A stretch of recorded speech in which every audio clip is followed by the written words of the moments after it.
Now, our next topic, children, is the October Revolution. So, let us read about the October Revolution. On 16th October 1917, Lenin persuaded the Petrograd Soviet and Bolshevik Party to agree to a socialist seizure of power. A military revolutionary committee was appointed by the Soviet to organize seizure. So, अभी हमने पढ़ा था फरवरी revolution में कि किस तरह से Bolshevik जो थी वो अपराइज कर रही थी, मतलब विद्रोह कर रही थी। वो अपनी एक कमेटी, अपनी एक पार्टी बना रही थी पूरे रशिया में। सो अब यहाँ पे क्या हुआ कि जो बॉल्शेविक पार्टी थी उसने लेनिन जो उसके लीडर थे, लेनिन ने क्या किया, लोगों को परसुएड किया, मतलब मनाया पेट्रोग्रेड सोवियत को और बॉल्शेविक पार्टी को कि ये एक तरह से क्या कर दे कि पावर को सीज कर ले। कहाँ पर? रशिया में। Uprising began on 24th October. Prime Minister Kerensky left the city to summon troops. Prime minister जो उस टाइम के थे केरेंस्की, 24 अक्टूबर को उन्होंने शहर छोड़ दिया। और समन मतलब होता है बुलाना, ट्रूप्स मतलब होता है फौज को। इन्होंने तुरंत फौज को बुला लिया। सो अब ये क्या कर रहे थे, पावर को सीज कर रहे थे ज़बरदस्ती। सो ये हमारे एक लेनिन लेफ्ट साइड और राइट साइड है मिनिस्टर केरेंस्की। ये दोनों लोग मिल के क्या कर रहे थे, रशिया में पावर को सीज कर रहे थे। Military men loyal to the government seized the building of two Bolshevik newspapers. So military men जो गवर्नमेंट के लॉयल थे उन्होंने क्या किया, बॉल्शेविक जो पार्टी थी जिसके न्यूज़पेपर्स थे, जिनकी सारी फैक्ट्रीज थी, वो क्या हुआ, उन्होंने सीज कर दिया। Pro government troops were sent to take over telephone and telegraph offices and protect the winter palace. Winter palace वहाँ का ऐसा पैलेस था जहाँ पर लोग अक्सर धरना देते थे या गवर्नमेंट के अगेंस्ट वो करते थे, प्रोटेस्ट करते थे। In response, military revolutionary committee ordered to seize government offices and arrest the ministers. So अब यहाँ पर क्या चल रहा था, लड़ाई चल रही थी किसी भी तरह से पावर को सीज करने का। The Aurora ship shelled the Winter Palace. Other ships took over strategic points. By the night, the city had been taken over and ministers had surrendered. So, Aurora ship जो है वो ship जो थी actually winter palace के पास थी, और वो जगह जैसे ही बदली उसके बाद से क्या हुआ कि सारी पोजीशन चेंज हो गई, स्ट्रेटेजिक पॉइंट हो गया, और रातों रात क्या हो गया कि शहर जो था वो पूरा बॉल्शेविक पार्टी की तरफ आ गया, और जो मिनिस्टर्स थे गवर्नमेंट के उन्होंने क्या किया, सरेंडर कर दिया। All Russian Congress of Soviet in Petrograd approved the Bolshevik action. Obviously क्या हुआ, बाकी सब जो सोवियत थे, जो संघ था, जो यूनियन था, सबको बॉल्शेविक के एक्शन को मानना पड़ा। ये है ऑरोरा शिप्स जो जगह बदलते, क्योंकि इसमें क्या था, ट्रेड होता था, बिजनेस होता था, इसी को क्या किया, चेंज कर दिया। जब ये चेंज हो गया तो बाकी सब लोग सरेंडर करना पड़ा सबको। ये विंटर पैलेस सेंट पीटर्सबर्ग का, ये है सेंट पीटर्सबर्ग का church. Now, heavy fighting in Moscow. By December, the Bolshevik controlled the Moscow Petrograd area. So, काफ़ी लड़ाई के बाद बॉल्शेविक ने मॉस्को को भी अपने अंडर ले लिया। The people involved were Lenin, the Bolshevik troops that is known as pro government. ये सब लोग इन्वॉल्व थे और मॉस्को पेट्रोग्राड इनके अंडर में आ चुका था। किसके? बॉल्शेविक के। इसका असर क्या हुआ अक्टूबर रिवॉल्यूशन का? Most industry and banks were nationalised in November 1917। ज़्यादातर बैंक्स जो हो गए वो नेशनलाइज्ड हो गए, गवर्नमेंट के हो गए। The land was declared social property and the peasants were allowed to seize the land of the nobility. जो गरीब किसान थे, वो जो ज़्यादा पैसे वाले थे, जो नॉबल्स लोग थे, उनकी ज़मीन लेने के वो हकदार हो गए थे। Use of old aristocratic titles were band. जो भी टाइटल मिला था नॉबल्स को, उनको हटा दिया गया ताकि वो भी क्या हो जाए, इक्वल हो जाए। सो लैंड प्रॉपर्टी डिस्ट्रीब्यूट हो गई, इक्वली डिस्ट्रीब्यूट हो गई, और जो एरिस्टोक्रेटिक जो एक तानाशाही चलती थी लोगों की, वो सारे जो टाइटल्स थे वो क्या हो गया, बैंड हो गए वहाँ पर। New uniforms were designed for the army and officials. Russia became a one party state. कोई और पार्टी नहीं रहेगी except Bolshevik. Trade unions were kept under a party control. Party control means जो पार्टी रूल कर रही है उसके under में ट्रेड यूनियंस रहेगा, उसके अकॉर्डिंग बिजनेस होगा पूरे कंट्री में। A process of centralized planning was introduced. This led to economic growth.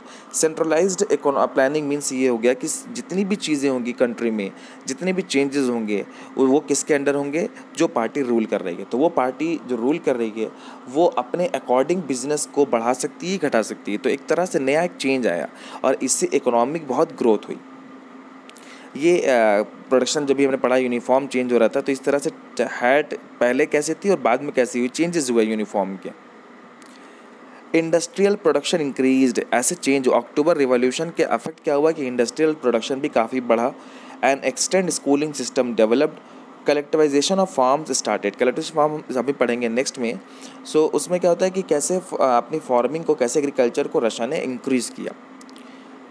अब क्या था कि बोल्शेविक और वहाँ की जो गवर्नमेंट थी उसके बीच में कोल्ड वॉर हो रहा था, और कंट्री के अंदर जब वॉर होता है, जब कंट्री आपस में लड़ाई करती है तो उसे बोलते हैं civil war. So when the Bolshevik ordered land redistribution the Russian army began to break up, जो लड़ाई जो होने लगी वो बोल्शेविक में ही होने लगी। बोल्शेविक की जो प्रो गवर्नमेंट थी, जो ट्रूप्स थे, वो आपस में लड़ने लगे जब बोल्शेविक ने लैंड का रिडिस्ट्रीब्यूशन बोला। Non Bolshevik socialist liberals and supporters of autocracy condemned the Bolshevik uprising, कुछ लोगों को अभी भी बोल्शेविक के जो एक विद्रोह था, जो अपराइजिंग था, वो समझ नहीं आ रहा था, उसको सपोर्ट नहीं कर रहे थे, तो लोगों ने क्या किया, इसको अपोज करने लगे। Non Bolshevik socialist liberals and supporters of autocracy condemned the Bolshevik uprising, they formed their troops and were called greens, किसको, जो लोग अपोज कर रहे थे बोल्शेविक का, उन्होंने अपनी एक सेना बनाई, एक फौज बनाई और उसका नाम दिया ग्रीन। और किसके अगेंस्ट वो लड़ रहे थे, बोल्शेविक को, जिसको बोलते हैं रेड। सो एग्जाम में आप कह सकते हैं who were greens and red. So greens were the troops formed by the non Bolsheviks, और रेड बोलते हैं जो बोल्शेविक खुद थे। द प्रो जार मतलब जो जार के मानने वाले थे, जब जार निकोलस के बारे में हमने पढ़ा, जार को मानने वालों को बोलते थे white, who controlled most of the Russian empire, ज़्यादातर जो कंट्रोल करने वाले थे रशिया को, वो कौन थे, जार को मानने वाले, pro jars. They were supported by French, American, British and Japanese troops, ये लोग को सपोर्ट करने वाली इनकी सेना थी, 4 कंट्रीज़ की, फ्रांस की, अमेरिका की, ब्रिटिश की और जापान की। All this fought a war with the Bolshevik, की चारों अगेंस्ट हो गए, किसके, बोल्शेविक के। सिविल वॉर बहुत तेज़ी से चल रहा था। Making a socialist society, the Bolsheviks kept industries and banks nationalise during the civil war, जैसे सिविल वॉर हो रहा था लेकिन जो बोल्शेविक्स थे वो अपने बैंक्स को नेशनलाइज करे हुए थे। A process of centralised planning was introduced, जैसे कि हमने पढ़ा कि पूरा का पूरा जो सिस्टम था वो किसके अंडर था, सेंट्रल गवर्नमेंट उस टाइम की जो थी, जो एक रूलिंग पार्टी थी, उसके अंडर में था। Rapid construction and industrialisation started and extend schooling system developed, ये सारे चेंजेस आ रहे थे सोसाइटी को बनाने में। फिर आता है, अभी हमने पढ़ा था इससे पहले कि चेंजेस में कलेक्टिवाइजेशन आया था, वो अब हम पढ़ेंगे Stalin and collective farming. Stalin believe that the rich peasants and traders stock supplies to create a shortage of grains. Stalin जो थे उनको लगा कि धीरे धीरे जो प्रोडक्शन तो था लेकिन जो डिमांड बढ़ रही थी लोगों की, जो सप्लाई हो रहा था वो कम हो रहा था। तो स्टालिन को लगा, स्टालिन ने पता किया और पता लगाया उन्होंने कि शॉर्टेज हो रही है जो ग्रेन्स की, वो क्यों हो रही, क्योंकि जो अमीर किसान लोग हैं, जो ट्रेडर्स हैं, जो बिजनेसमैन हैं, उन्होंने अपने यहाँ स्टॉक किया हुआ सारे सामान को। So hence the collectivisation was the need of the hour. अब इनकी क्या ज़रूरत थी कि उन्होंने एक तरीका अपनाया, वो था कलेक्टिवाइजेशन, जिससे क्या हो सके कि ग्रेन्स और फार्मिंग जो हो वो तेज़ी से बढ़ सके। So he is Stalin. This system would also help to modernise farms, जिससे एग्रीकल्चर थोड़ा सा मॉडर्नाइज हो सके। Those farmers who resisted collectivisation were punished, deported और exiled.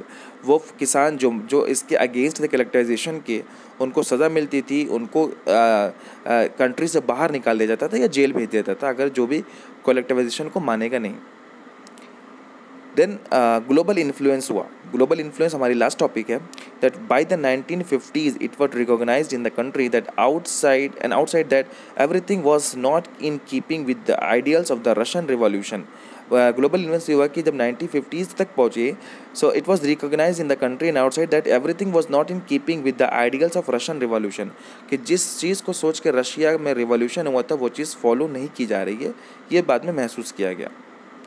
Though its industries and agricultures had developed and the poor were being fed, the essential freedom to its citizen was being denied. So industries और agriculture develop तो हो गए, poor अभी भी fade किए जा रहे थे, खिलाए पिलाए जा रहे थे, लेकिन जो एक एसेंशियल फ्रीडम थी लोगों की उसको लोग रोके जा रहे थे, ये चीज़ नहीं पहुंच पाई लोगों तक। So however it was recognized that social ideals still enjoyed respect among the Russians. सो ये रिकॉग्नाइज़ किया गया सोशल आइडियल्स जो थे वो अभी भी कुछ रशियंस में अभी भी लोग उसको फॉलो कर रहे हैं, but in each country the ideas of socialism were rethought in a variety of different ways. So socialism हर किसी के लिए अलग अलग तरीके से हो गया, सोसाइटी हर किसी के अलग अलग तरीके से बनानी पड़ गई। So this was the Russian revolution and the impact of the all the revolution about the February and October revolution. So this was the chapter. Hope you understand it. Thank you so much.